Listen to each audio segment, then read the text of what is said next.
दोस्तों आज आपको सुनाते हैं एक और नई कहानी चावल की नदी। एक बार सुंदरवन नामक गांव में गर्मी बहुत होने लगी, जिससे फसलें सूखने लगीं। अचानक पता नहीं मौसम को क्या हो गया था। इस बार बरसात के मौसम में भी आसमान से एक भी बूंद पानी नहीं टपका था। सुंदरवन गांव के सभी लोग बहुत परेशान हो गए। आखिरकार उन्हें पानी के लिए दर दर भटकना पड़ रहा था।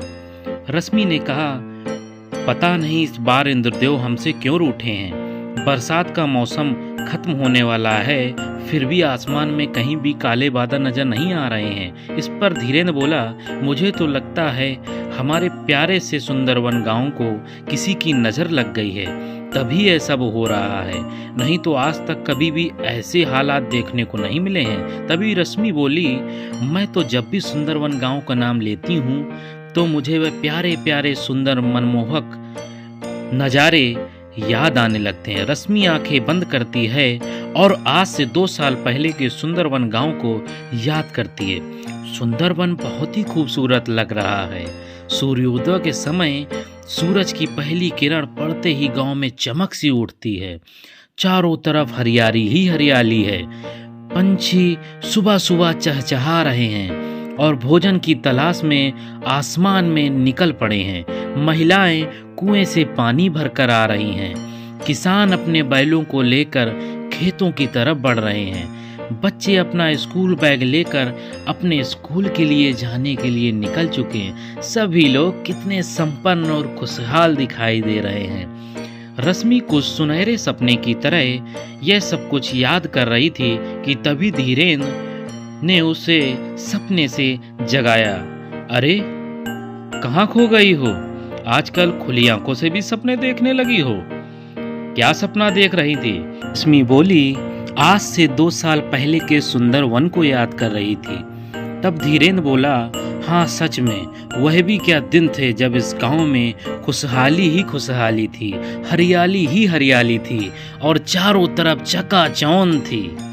लोग इस गांव की खूबसूरती को देखने के लिए दूर दराज से आया करते थे।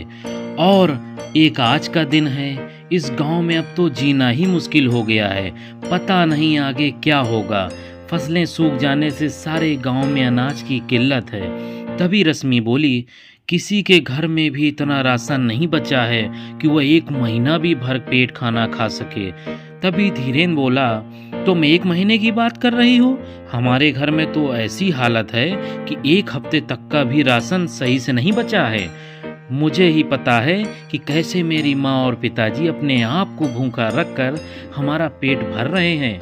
हे ईश्वर, हमारी मदद कीजिए, नहीं तो भूख के कारण हमारा यह सुंदरवन गांव एक शमशान घाट बनकर रह जाएगा।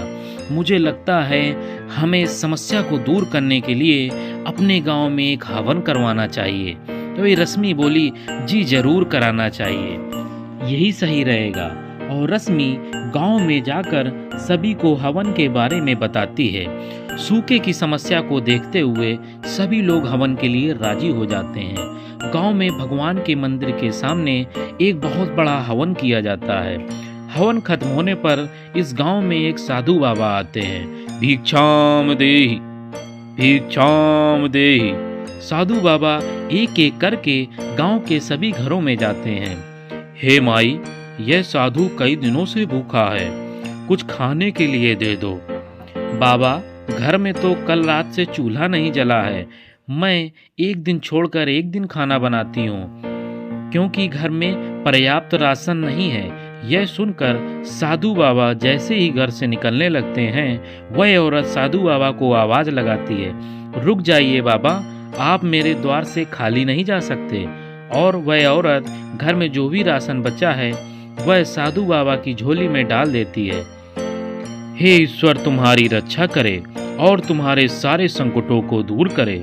साधु उस औरत को आशीर्वाद देकर और भिक्षा लेकर वहां से दूसरे घर की तरफ चले जाते हैं। साधु को एक कुटिया दिखाई देती है जिसमें एक परिवार खाना खा रहा था।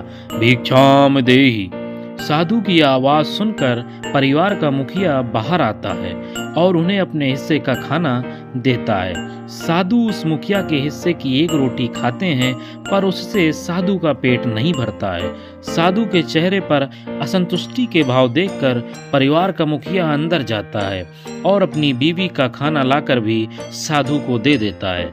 साधु बाबा ये एक रोटी और खा लेते हैं, पर इससे भी उनका पेट नहीं भरता है। तभी साधु बोलते हैं, हे सज्जन, तुमने यह अधूरा खाना खिलाकर मेरी भूख को और बढ़ा दिया है। तभी धीरेन्द्र का लड़का बाबा से कहता है, ये लीजिए बाबा, आप मेरा भी खाना खा लीजिए।